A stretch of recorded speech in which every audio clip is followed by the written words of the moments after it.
हाय बच्चा party, this is your educator Shubham Pathak. कैसी है बच्चा पार्टी? पढ़ाई कैसी चल रही है आप लोगों की? टर्म 1 आपके सर पे आके खड़े हो गए हैं। ऑलमोस्ट नवंबर मिड या दिसंबर तक हो सकते हैं, फर्स्ट वीक तक आपके टर्म 1। अभी तक कोई सीबीएसई की लेटेस्ट न्यूज़ नहीं आई है, ये हम ऐसे कयास लगा रहे हैं, ठीक है? तो ऐसे एंशियस मत हो जाना इस एक सेंटेंस पे। जैसी आएगी सीबीएसई की लेटेस्ट न्यूज़ इस चैनल पे आपको पता चल जाएगा। सब्सक्राइब कर लिया करो, ठीक है? और बाकी सारे चैप्टर्स की एक्सप्लेनेशन दी हुई है आपको यहाँ पे अच्छे से। आज जो है मैं फ्रेंच रेवोल्यूशन के सारे टर्म 1 से रिलेटेड एमसीक्यूज कराने वाली हूँ। इसमें आपके सोर्स बेस्ड क्वेश्चन भी कराऊंगी बच्चा, असर्शन एंड रीजनिंग भी कराऊंगी, नॉर्मल डेफिनेशन बेस्ड क्वेश्चन भी होंगे, आपके डेट बेस्ड क्वेश्चन भी होंगे, क्रोनोलॉजिकल ऑर्डर वाले क्वेश्चन भी होंगे, मैच द फॉलोइंग भी होंगे, ठीक है? कॉलम ए कॉलम बी वाले। तो हर तरीके के क्वेश्चन जो है आज कवर होने वाले हैं। तो सारे कॉम्पिटेंसी बेस्ड क्वेश्चन आपके सारे तरीके के एमसीक्यूज यहाँ पे कवर होने वाले हैं, ठीक है? Most important one, most of these are going to be the hot, यानी कि हॉट क्वेश्चंस जो होते हैं आपके, सबसे ज्यादा इंपॉर्टेंट क्वेश्चंस जो होते हैं क्लास 9 के लिए वो होंगे। ओके, सो और इसकी पीडीएफ जो है डिस्क्रिप्शन बॉक्स में मिल जाएगी। तो पेपर से पहले जो है इस पीडीएफ से एक बार गो थ्रू कर लेना। रेफरेंस बुक नहीं भी खरीदी है तो भी आपका भला हो जाएगा, थोड़ा सा तो सही, एक्चुअली काफी भला हो जाएगा। Anyway, let's start.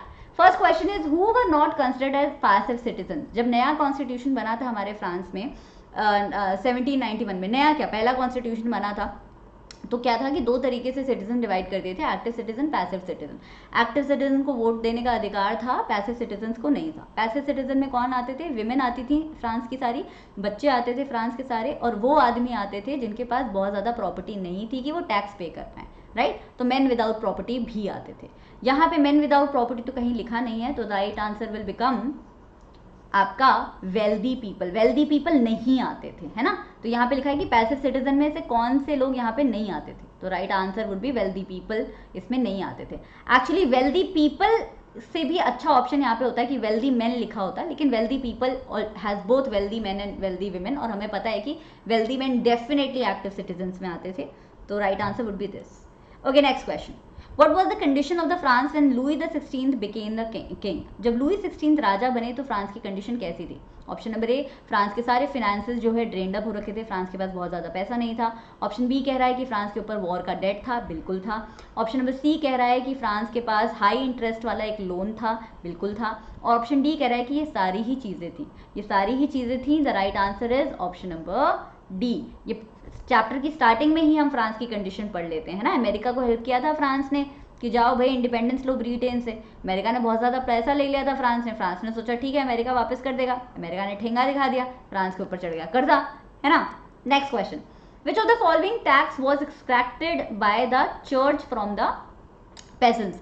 जो हमारी थर्ड स्टेट हुआ करती थी जिसमें कॉमन लोग आया करते थे, उन पे दोनों लोग टैक्स लगाते थे। स्टेट भी लगाती थी, यानी कि राजा रॉयल्टी, स्टेट भी टैक्स लगाती थी, और आपका जैसे हमारे कंट्री में टैक्स लगता है उसी तरीके से फ्रांस में स्टेट टैक्स लगाती थी। दूसरा, चर्च भी टैक्स लगाता था। तो थर्ड स्टेट पे दो तरीके के टैक्सेस थे, टाइले एंड तीथे। पर्टिकुलरली जो टैक्स चर्च लगाता था पेजेंट्स पे, उसको हम तीथे बोलते हैं। सो the right answer would B this. टाइले वो जो है स्टेट लगाया करता था। लिवरे क्या होता था? लिवरे ओल्ड रिजीम, यानी कि 1789 से पहले फ्रांस की जो करेंसी हुआ करती थी उसे लिवरे बोलते हो, ठीक है? Next, assertion and reasoning.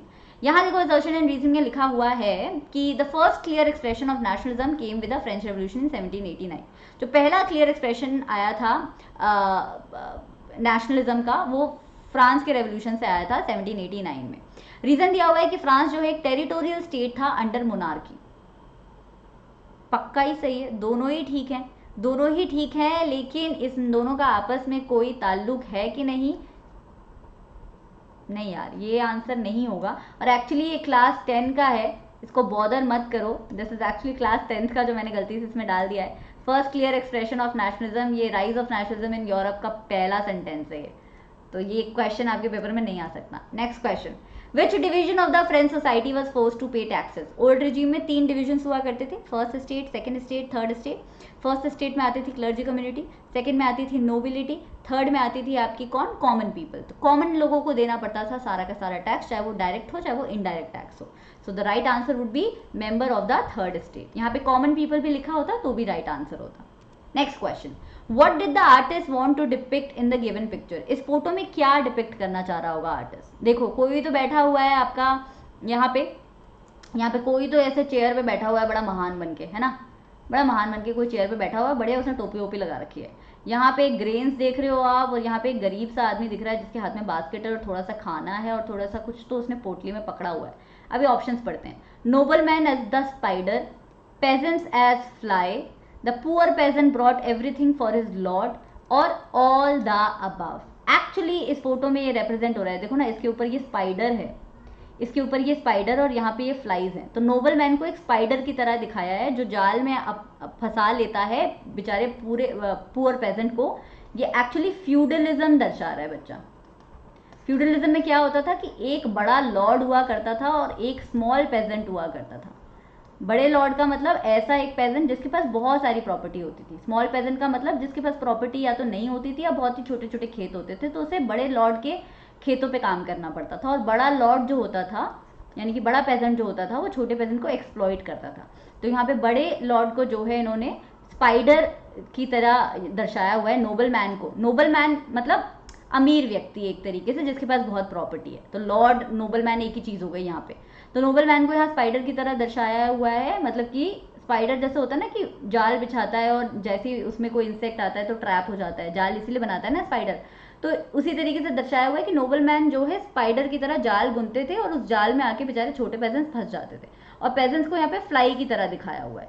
Flies ही आके, फ्लाइज एक तरीके का इंसेक्ट हो गया ना, फ्लाइज आके जो है फंस जाती हैं जाल में, तो यहाँ पे इसे फ्लाई की तरह दिखाया हुआ है। ऑप्शन नंबर सी क्या है? Poor peasant brought everything for his lord. वो तो हमें दिख ही रहा है कि वो बेचारा इतना गरीब है, उसके पास जो कुछ भी था वो ऑलरेडी लॉर्ड के लिए ले आया है। तो लॉर्ड ऑलरेडी अमीर है, लेकिन पुअर पेजेंट की लॉयल्टी इतनी है कि वो जो भी कुछ था वो भी लॉर्ड के लिए ले आया, अपने नोबल मैन के लिए ले आया। तो this was the negative impact of feudalism which is shown in this picture. Okay, next question. The book Spirit of the Laws was written by, 3 French philosopher हमें दिए हुए हैं आपके किताब में। जॉन लॉक दिया हुआ है, फिर आपका रूसो दिया हुआ है, फिर आपका मोंटेस्क्यू दिया हुआ है। जॉन लॉक ने क्या है, डिवाइन राइट के ऊपर बातें बोली थी। रूसो ने क्या है, सोशल कॉन्ट्रैक्ट के ऊपर बातें बोली थी, है ना। इन्होंने जो है स्पिरिट ऑफ द लॉ लिखी थी आपकी मोंटेस्क्यू ने, जिनमें उन्होंने बोला था कि पावर को डिवाइड कर दो, इतनी मचमची नहीं होगी। लेजिस्लेटिव, एग्जीक्यूटिव, जुडिशरी बना दो ना यार, अलग अलग कंपार्टमेंट्स बना दो जहां अलग अलग लोगों के हाथ में पावर है। एक इंसान के हाथ में सारी पावर देके क्या मिलेगा आपको? ये मोंटेस्क्यू ने बोली थी। ये फॉलो भी हुआ था जब कॉन्स्टिट्यूशनल मोनार्की बन गया था France. Okay, next question. Who led the representatives of the third estate in the Versailles on 20th June? Versailles में थर्ड स्टेट को किसने लीड किया था 20 जून को? अगर आपको यही नहीं पता 20 जून को क्या हुआ था तो आपको ये क्वेश्चन नहीं पता होगा। 5 जून को एस्टेट जनरल हुई थी, ठीक है। तो ये 5 जून नहीं पूछ रहे हैं, ये 20th जून पूछ रहे हैं, जहां टेनिस कोर्ट ओथ ली गई थी। So the right answer is both B and C, यानी कि एबेसियस और मीराब्यू ने किया था लीड। ये लोग कौन थे? ये एक्चुअली नोबिलिटी और क्लर्जी कम्युनिटी से दोनों बिलोंग करते थे, लेकिन इनको समझ आता था कि थर्ड स्टेट के साथ बहुत बुरा हो रहा है, फ्रेंच रेवोल्यूशन होना ज़रूरी है, इसलिए ये लोग जो है थर्ड स्टेट को सपोर्ट करते थे। Next question. On the 20th June the representatives of the third state assembled at. 20 जून को ये लोग कहाँ असेंबल हुए थे? भाई गरीब लोग थे, कॉमन लोग थे, कॉमन लोगों के रिप्रेजेंटेटिव्स थे, कोई इनके पास बड़े बड़े महल नहीं थे। ये वर्सैलिस के इंडोर टेनिस कोर्ट में हो गए थे इकट्ठा। So the right answer is option number B. यहाँ पे ली गई थी टेनिस कोर्ट ओथ। उसे टेनिस कोर्ट ओथ क्यों बोलते हैं? क्योंकि literally they were in tennis court यार, जहाँ टेनिस खेलते हैं। Next question. The fall of the Bastille took place on. Fall of the Bastille से हमारा ये चैप्टर होता है शुरू। लोगों में इतना गुस्सा बैठ गया था कि लोगों ने राजा के डेस्पोटिक पावर के एक सिंबल को, राजा की एब्सोल्यूट पावर के एक सिंबल को तोड़ने की ठान ली थी। यानी कि राजा का डेस्पोटिक एब्सोल्यूट पावर का एक सिंबल था ये प्रिजन, बास्टाइल नाम का। क्योंकि राजा को जो भी बदतमीज लगता था, राजा उसे चुपचाप जो है पावर अपनी दिखा के, पावर का मिसयूज करके जेल में डाल देते थे। तो लोगों ने बोला इसकी पावर को मजा चखाने का यही तरीका है कि इसके ये जो जेल बनाया हुआ है बास्टाइल, इसको जो है हम लोग अपने हाथ में ले लेते हैं। और लोगों ने किया, लोगों ने जेल पे अटैक किया, लोगों ने उसके गार्ड्स को मार डाला, जेल के गार्ड को, और वहाँ पे जितने भी पॉलिटिकल प्रिजनर्स थे जो राजा ने डाले हुए थे जेल में, उन्हें भगा दिया, ताकि राजा को ना समझ आए कि तुम कोई बहुत ज़्यादा पावरफुल नहीं हो। Whenever we want we can make you less powerful और make you not powerful at all. So this was done and this was done on 14th July 1789। Very very important date. देखो 3 ही date important है हमारी, एक 5th मई काफ़ी important है, एक 20th जून है, एक 14th जुलाई इंपॉर्टेंट है। तीनों याद कर लेना। Next question. Which of these provisions were passed by the assembly on the night of the 4th August 1789? 4th अगस्त में जब अगस्त डिक्री आई थी, देखो इतनी लड़ाइयाँ होने लगी कि कंट्री साइड पे अलग लड़ाई चल रही है ना, पिचफोक वगैरह लेके जो छोटे पेजेंट्स हैं वो लॉर्ड्स के घर पे जाके चैटुआ पे जाके मेनर्स पे जाके अटैक कर रहे हैं, हवेलियों पे जाके, बाकी बास्टेल पे अटैक हो ही गया था, औरतें ब्रेड शॉप तोड़ फोड़ रही थी, तो पूरे फ्रांस में इतनी लड़ाइयाँ हो रही थी कि फाइनली राजा ने जाके मान लिया 4th अगस्त 1789 को अगस्त डिग्री के साथ कि हाँ ठीक है तुम्हारी नेशनल असेंबली है, ठीक है तुम्हारा कॉन्स्टिट्यूशन है। तो तीथे जो है अबॉलिश हो गया था, ऐसा जो है ऑप्शन नंबर ए बोल रहा है। दूसरा ऑप्शन कह रहा है कि क्लर्जी को अपने प्रिविलेजेस देने पड़ गए थे। तीसरा कह रहा है कि फ्यूडल सिस्टम अबॉलिश हो गया था। मैं कह रही हूँ कि ये तीनों चीज़ें हुई थी। अगस्त डिक्री बनी थी, अगस्त डॉक्यूमेंट बना था जिसमें तीनों चीज़ें थी। इनफैक्ट जब क्लर्जी से उनकी प्रॉपर्टी जो वो इतने सालों से हथिया के, जो रिलीजन के नाम से इतने सालों से जब वो प्रॉपर्टी हथिया के बैठे थे, जब वो कॉन्फिस्केट की गई, यानी कि जब उनसे छीनी गई वापस, तो जितना फ्रांस पे कर्जा था ना, इतना सारा 2 बिलियन लिवरेज का, वो सब कॉम्पनसेट हो गया। गरीबी अमीरी का ही भेदभाव चल रहा था। Next, the main objective of the constitution of the 1791 was, वैसे तो ऑब्जेक्टिव ये था कि रिपब्लिक बने, फ्रांस, वोटिंग राइट हो, ब्ला ब्ला ब्ला, लेकिन सबसे बड़ा ऑब्जेक्टिव कॉन्स्टिट्यूशन बनाने का ये था कि राजा की मनमानी पे थोड़ा सा अंकुश लगाया जाए, so that king could be held accountable, more and more accountable. So सबसे बड़ा रीजन था कि कॉन्स्टिट्यूशनल मोनार्की बने, जो राजा की जो पावर्स हैं उसको थोड़ा सा कम किया जाए। ऑप्शन नंबर ए एग्जैक्टली ऐसा आपके एनसीईआरटी में ये वर्ड्स मेंशन है। The right answer is to limit the power of the monarchy. Abolish करनी होती मोनार्की, बिल्कुल खत्म करनी होती राजा का राजपाट, तो फिर कॉन्स्टिट्यूशनल मोनार्की क्यों करते? फिर तो कॉन्स्टिट्यूशन ही रखते ना, सिर्फ मोनार्की खत्म ही कर देते। तो the right answer would B option number A. Women को तो इक्वल राइट्स वैसे ही नहीं दिया था, फ्यूडल प्रिविलेजेस तो अगस्त डिक्री से ही खत्म हो गए थे, तो बच्चा कौन सा हमारा? A. Next, match the following. यहाँ पे दिया है कि रेड फिरिगियन कैप, फिर दिया है विंग्ड विमेन, फिर दिया है स्केप्ट्रे, फिर दिया है बंडल ऑफ द रॉड्स, और कॉलम बी में दिया है कि ये किस चीज के सिंबल है। सेकंड जो है आपका, एक सेकेंड, ऑप्शन यहाँ पे एक्चुअली देखो ऑप्शन लिखा हुआ आएगा,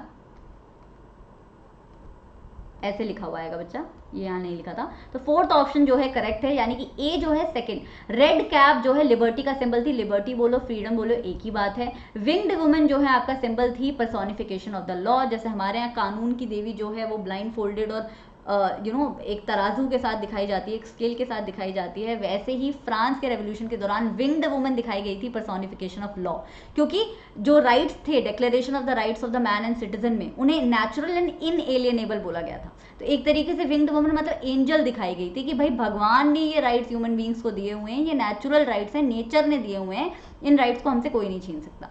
फिर आता है स्केप्ट्रे, स्केप्ट्रे था प्रतीक आपका रॉयल पावर का। फिर आता है bundle of the rod, bundle of the rods जैसे बोलते हैं ना, लकड़ी इकट्ठा करके तोड़ने जाओगे तो फिर नहीं टूटेगी, छोटी छोटी लकड़ी, पतली लकड़ी अगर एक इकलौती पतली लकड़ी है तो तुम तोड़ दोगे, पतली लकड़ियों का बंडल है तो तुम नहीं तोड़ पाओगे। तो बंडल ऑफ रॉड्स हमेशा क्या सिंबलाइज करता है? छोटी क्लासेस में अपन कहानियां भी सुनते थे इसकी, तो ये हमेशा जो है स्ट्रेंथ सिग्निफाई करता है कि कैसे एकाग्रता में, यूनिटी में जो है वो स्ट्रेंथ ज्यादा होती है इंडिविजुअल के मुकाबले।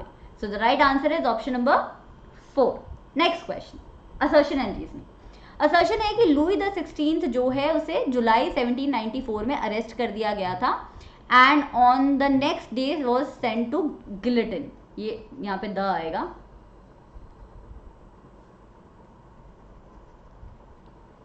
और रीजन दिया हुआ है the period from 1793 to 1794 is refer to as the reign of the terror. बिल्कुल सही, 1794 जुलाई में लुई द 16 को गुलेटिन से नहीं मारा गया था, बल्कि मैक्सिमिलियन रोबेस्पियर को मारा गया था। So the right answer would be A is false but R is true.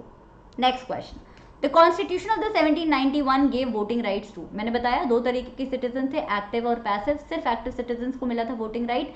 Active citizens were actually men above the age of 25 years who had property so that they could have paid some taxes। तो अमीर आदमी जो 25 साल से ऊपर थे।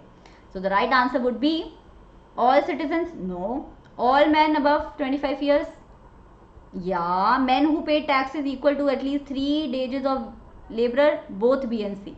क्या लगता है? 25 साल वाला क्राइटेरिया भी इंपॉर्टेंट था और आपका जो है ये टैक्सेस पे करना वाला भी इंपॉर्टेंट था, तो बी भी ठीक लग रहा है, तो सी भी ठीक लग रहा है, तो आंसर क्या होगा? आंसर होगा option number D, easy peasy lemon squeezy.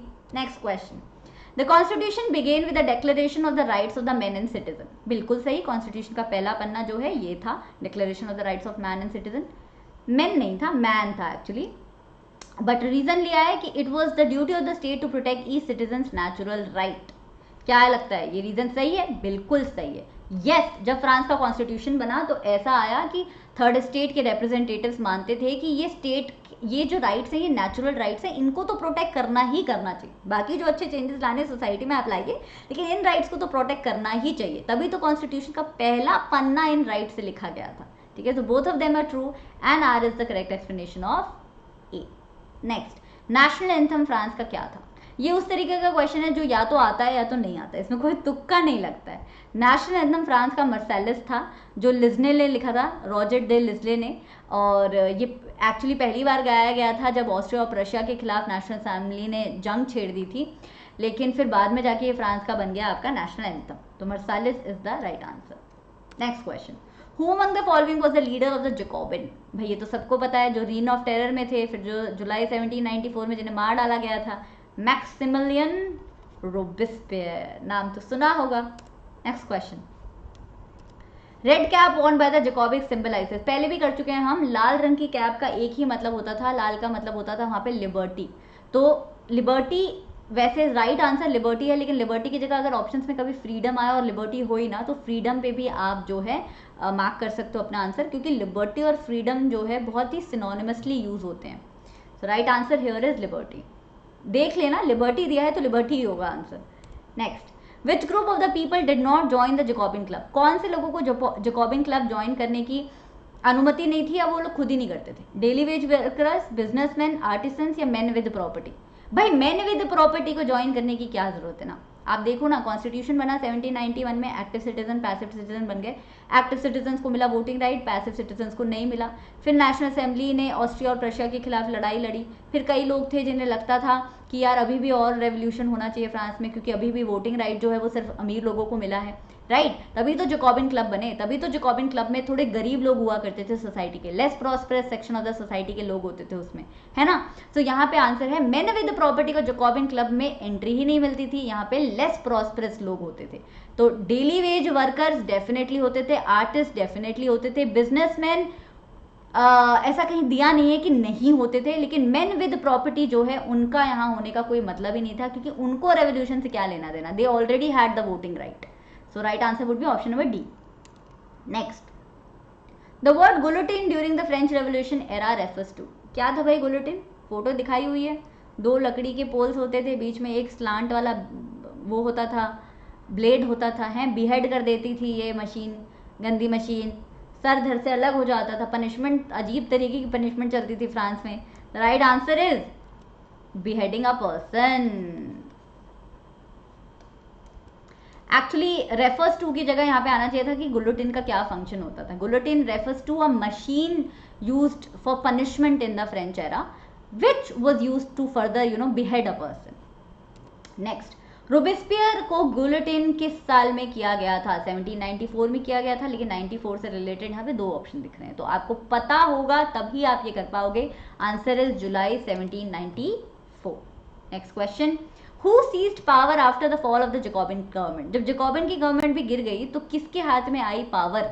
आप याद करो, डायरेक्टरी रूल आ गया था। डायरेक्टरी रूल, एग्जीक्यूटिव डायरेक्टरी, दो तरीके के ऑर्गेनाइजेशंस बन गई थी, लेकिन प्रॉब्लम अभी भी यही हो गई थी कि डायरेक्टरी में जो है वेल्दी मिडिल क्लास लोग जो थे वो ज़्यादा डोमिनेटिंग हो गए थे। So the right answer here is, फिर से एक बार फ्रांस में वेल्दी मिडिल क्लास थोड़ा ज़्यादा डोमिनेटिंग हो गया था। Cool. Next question, which of the following decisions was or were taken by the convention? Convention की जो सरकार बनी थी, यानी मैक्सिमिलियन रोबेस्पियर की जो सरकार बनी थी, उन्होंने कौन कौन से इसमें से डिसीजन लिए? फ्रांस को मोनार्क घोषित कर दिया। क्यों यार, क्यों करोगे ना उसको मोनार्की घोषित? रिपब्लिक घोषित किया था। फ्रांस को रिपब्लिक घोषित कर दिया, बिल्कुल। स्लेवरी अबॉलिश कर दी, नहीं। वोटिंग राइट जो है औरतों को दे दिए, बिल्कुल भी नहीं। So the right answer is option number B. और ये रटने की भी बात नहीं है यार, कन्वेंशन बना है मतलब एक तरीके का पार्लियामेंट बना है और लीडर चूज हुआ है और वोटिंग हुई है, तो ऑब्वियसली फ्रांस क्या है, रिपब्लिक बना है। Republic is what? A form of the government which is directly elected by the people is known as republic. Next, when did women get their voting rights? Get आएगा यहाँ पे, when did women get their voting rights? भाई औरतों को finally जाके voting rights जो हैं France में मिले थे आपका 1946 में, और इंडिया में कब मिले थे विमेन को वोटिंग राइट? जैसे ही हम आज़ाद हुए थे हमें वोटिंग राइट मिल गए थे यार, हमने कभी डिस्क्रिमिनेशन नहीं दिखाया 1947 में। ठीक है, तो याद रखना इंडिया से 1 साल पहले ही मिला था बस फ्रांस को। सोचो यूरोप का इतना डेवलप नेशन, इससे अच्छे तो हम ही निकले। Next, which of the following statement is incorrect about slave trade in France? Slave trade के कॉन्टेक्स्ट में कौन सा स्टेटमेंट जो है इनकरेक्ट है? क्वेश्चन ध्यान से पढ़ा करेंगे। पहला है French merchants bought slaves from local chieftains, slaves were branded and shackled, slaves were sold to plantation owners, the slave trade began in the 19th century. 19th century का मतलब है 1800 से 1900, इतनी लेट थोड़ी स्लेव ट्रेड शुरू हुई थी। बाकी सब तो सही लग रहा है। फ्रांस के जो मर्चेंट्स हैं वो लोकल चीफ्टियंस, जो मतलब ऐसा था कि होलसेलर होते हैं ना, जैसे कपड़े के, कपड़ा आप होलसेलर से लेने जाते हो, वो कई सारे रिटेलर्स को जो है कपड़ा होलसेल में बेचते हैं, उसी तरीके से ये लोकल चीफ्टियंस होलसेलर होते थे भाई स्लेव्स के। इनके पास बथेरे स्लेव्स होते थे, आपको जितने स्लेव्स चाहिए इनसे जाके मांग लो, ये दे देंगे आपको। तो ये तो ऑप्शन नंबर ए बिल्कुल ठीक है। बी, स्लेव्स को ब्रांडेड और शैकल किया जाता था, बिल्कुल किया जाता था, depending upon their body type and height and blah blah, उनको ब्रांडेड किया जाता था कि अरे ये स्लेव जो है डोमेस्टिक वर्क के लिए ठीक है, ये स्लेव जो है प्लांटेशन वर्कर के लिए ठीक है, इस तरीके से ब्रांडेड किया जाता था। और शैकल का मतलब होता है बांध के रखते थे यार, जब वो लेके आते थे उन्हें अफ्रीका से तो बांध के लेके आते थे, शैकल करके लेके आते थे, तो बी भी ठीक है। Slaves were sold to plantation owner, बिल्कुल। यूरोप के ये अमीर अमीर देशों ने अमेरिका को यूज किया था प्लांटेशन के लिए, तो अमेरिका में प्लांटेशन होती थी, लेकिन उस पर काम कौन करता था? ये बेचारे स्लेव्स करते थे, जिन्हें मुफ्त में तुम उठा के ले आए हो। ठीक है, और slave trade began in 19th century? No, slave trade definitely did not began in 19th century. कब शुरू हुआ था slave trade? 13th century, 14th century, 15th century? Comments में बताना मुझे। Okay, next question, match the following. French colonies, column में पढ़ लेते हैं बस। French colonies, port cities related to slave trade, palace of Versailles. Column B में दिया है Martinique, San Domingo, बोर्डियो and aunties, and आपका यहाँ पे ये क्यों लिखा हुआ है 1 2 3, हाँ, Bordeaux and Nantes, extravagant court. Okay, palace of Versailles क्या था? पैलेस ऑफ वर्साइलेस एक बहुत ही बड़ा किला था, बहुत ही बड़ा महल। तो ऑप्शन नंबर सी तो पक्का क्या है? 3। पोर्ट सिटीज कौन कौन सी थी जो स्लेव ट्रेड के लिए यूज होती थी? बोर्डियो एंड नांटेस, बिल्कुल। फ्रेंच कॉलोनीज जो है मार्टिनिक, सैन डोमिनिगो, कॉलोनीज क्या होती थी? कॉलोनीज वो छोटे छोटे नेशंस होते थे जहाँ पे बड़े बड़े देश अपना हुक्म चलाते थे, क्योंकि वहाँ के नेचुरल रिसोर्सेज बहुत अच्छे थे। तो फ्रेंच कॉलोनीज का मतलब ऐसी जगहें दुनिया में जहाँ फ्रांस की जो रॉयल सरकार है या कोई भी मतलब फ्रांस की जो गवर्नमेंट है वो वहाँ हुक्म चलाती थी। जैसे India was a colony of Britain, similarly Martinique and San Domingo were French colonies. Cool. So the right answer here would be, A है आपका 1, बी है आपका 2 और सी है आपका 3। नहीं, ये नहीं है, यही है, ये है right answer. Next, the given picture signifies. Given picture में क्या दिख रहा है? देखो जरा क्या दिख रहा है। यहाँ पे देखो एक व्यक्ति दिख रहा है जिसने कपड़े कम पहने हैं, यहाँ पे व्यक्ति दिख रहा है जिसने बड़े लैविश कपड़े पहने हैं, तो ये तो पक्का यूरोपियन होगा जिसने बड़े सारे कपड़े पहने हैं, और ये इससे डांस वांस करा रहे हैं उससे छोटे कपड़े, तो बेसिकली ये तो स्लेव ही होंगे पक्का। तो इमांसिपेशन ऑफ स्लेव्स, यानी कि स्लेव्स का इमांसिपेशन मतलब फ्रीडम, एम्पावरमेंट, नहीं, ये तो बिल्कुल ही नहीं दिख रहा है। Condition of the slave trade एक तरीके से दिख सकता है, रॉयल पावर एक तरीके से दिख सकता है, इटर्निटी एक तरीके से दिख सकता है, यहाँ पे इमांसिपेशन दिखा है। I will check it in NCERT and I will get back to you. अगर इमांसिपेशन लिखा है, मैंने कुछ सोच समझ के लिखा होगा, लेकिन मैं ये इमेज एक बार दोबारा देख के आपको कमेंट्स में बता दूंगी। Next, slavery was abolished in France in. कई बार हुआ कि मतलब स्लेवरी चल रही थी, काफ़ी सारे सदियों से चल रही थी, फाइनली जाके जो स्लेवरी है, बीच में एक पीरियड आया था जब स्लेवरी को अबॉलिश किया गया था, लेकिन फिर नेपोलियन ने फिर से रीइंट्रोड्यूस कर दी थी स्लेवरी, लेकिन फिर फाइनली जाके 1848 में फ्रांस से जो है स्लेवरी आपकी अबॉलिश हुई। एंड समवेयर सिमिलर टाइम में, मतलब समवेयर अराउंड 19th सेंचुरी में ही पूरी दुनिया से भी स्लेवरी धीरे धीरे अबॉलिश हुई। Right answer is option number C. Okay, now let's get to our favourite part which is source based question. सबसे पहले मैं हमेशा बोलती हूँ कि सोर्स बेस्ड क्वेश्चन में सोर्स को पढ़ने से पहले क्वेश्चन पढ़ लिया करो, ठीक है। तो पहले क्वेश्चन पढ़ेंगे, when did Napoleon crown himself as king, ये पहला क्वेश्चन है। दूसरा है Napoleon saw his role as, Napoleon को अपना रोल किस तरीके का दिखता था। फिर तीसरा है नेपोलियन ने कौन से रिफॉर्म इंट्रोड्यूस किए। ठीक है, यहाँ पे आंसर तुम्हें दिख गए हैं लेकिन पढ़ लेते हैं। 1804 में नेपोलियन बोनापार्टे को क्राउन किया गया था, नेपोलियन ने खुद को क्राउन कर दिया था फ्रांस का एम्प्रेस। फिर वो निकल पड़ा था नेबरिंग यूरोपियन कंट्रीज को कॉन्कर करने, और वो चाहता था कि डायनेस्टीज को तोड़े, किंगडम्स को तोड़े।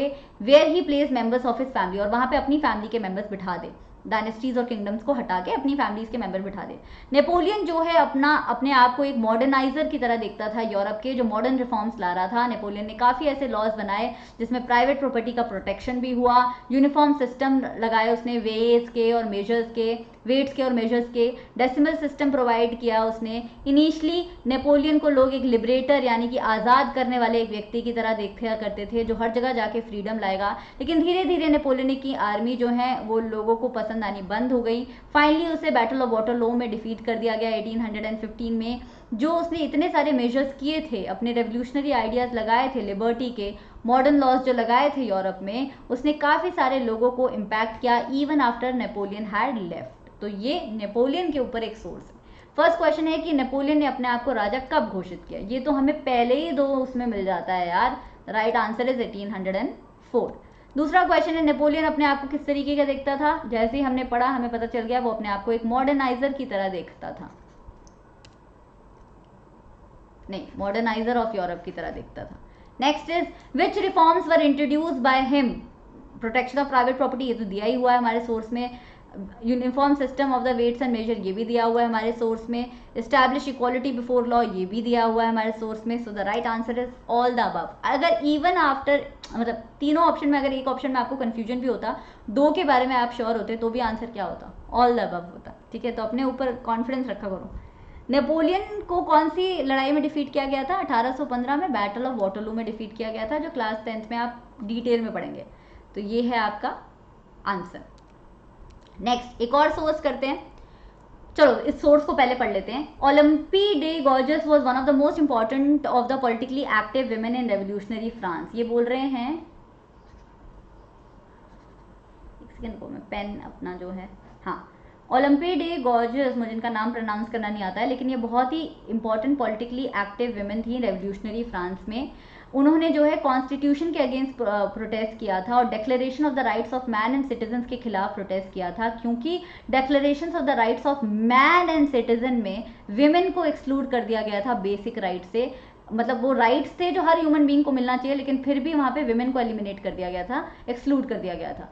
तो ओलंपी ने क्या किया, 1791 में खुद का एक डिक्लेरेशन लिखा, declaration of the rights of the women and citizen, जो उन्होंने एड्रेस किया क्वीन को है ना, क्योंकि तब तक क्वीन थी जिंदा, and to the members of the national assembly demanding that they act upon it. और उन्होंने बोला कि यार इस पे काम करो ना। लेकिन 1793 में, यानी कि जब मैक्सिमिलियन रोबेस्पियर की सरकार आई, तो उन्हें क्या है क्रिटिसाइज किया गया, जैकोबिन गवर्नमेंट ने क्रिटिसाइज किया, मैक्सिमिलियन रोबेस्पियर ने क्रिटिसाइज किया और उन्हें फोर्सिबली क्लोज डाउन करने को बोला सारे वुमेन क्लब्स को। She was tried by the national convention ने उन पर ट्रायल बिठाया, देखा कि वो मुजरिम है कि नहीं, और फिर स्थापित कर दिया कि वो मुजरिम है। ट्रीजन, देशद्रोह के नाम पे जो है उन्हें जेल भेजा गया और फाइनली उन्हें एग्जीक्यूट कर दिया गया। तो ये हमारा सोर्स है। Now the question is, Who among the following wrote the Declaration of the Rights of the Man and Citizen?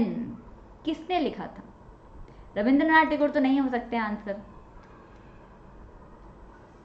है ना। ये यहाँ पे बच्चा, एक सेकेंड, ये मैन नहीं आना था, विमेन आना था। ठीक है, declaration of the rights of the women and citizen, declaration of the rights of the man and citizen तो भाई नेशनल असेंबली के जो रिप्रेजेंटेटिव्स थे, मतलब थर्ड असेंबली के जो रिप्रेजेंटेटिव्स थे, उन सबने मिल के लिखा था आपका कॉन्स्टिट्यूशन के साथ। Rights of the women and citizen जो है ओलंपी ने लिखा था, जो हमारा पूरा सोर्स हमें बताता है। नेक्स्ट इज ओलंपी डे गॉर्जस आखिर थी कौन, एक फ्रीडम फाइटर थी, एक रेवोल्यूशनरी थी, पॉलिटिकली एक्टिव वुमेन थी, या क्वीन ऑफ फ्रांस थी। वैसे कायदे से तो बोथ बी और सी होना चाहिए, लेकिन क्योंकि बोथ बी एंड सी नहीं है और हमारे सोर्स में एग्जैक्टली ऑप्शन नंबर सी के वर्ड्स मेंशन है, तो हम ऑप्शन नंबर सी पे लगाएंगे answer.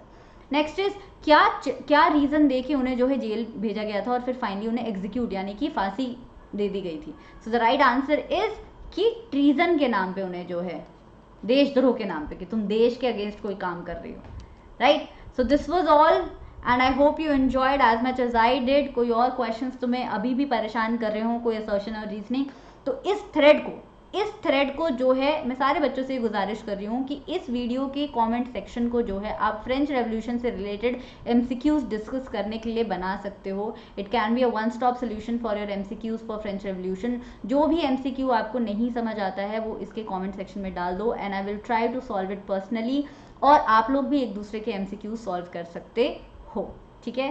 C you next time with another chapter. दूसरा चैप्टर कौन सा चाहिए वो भी मुझे बता देना। Bye bye, tata, take care.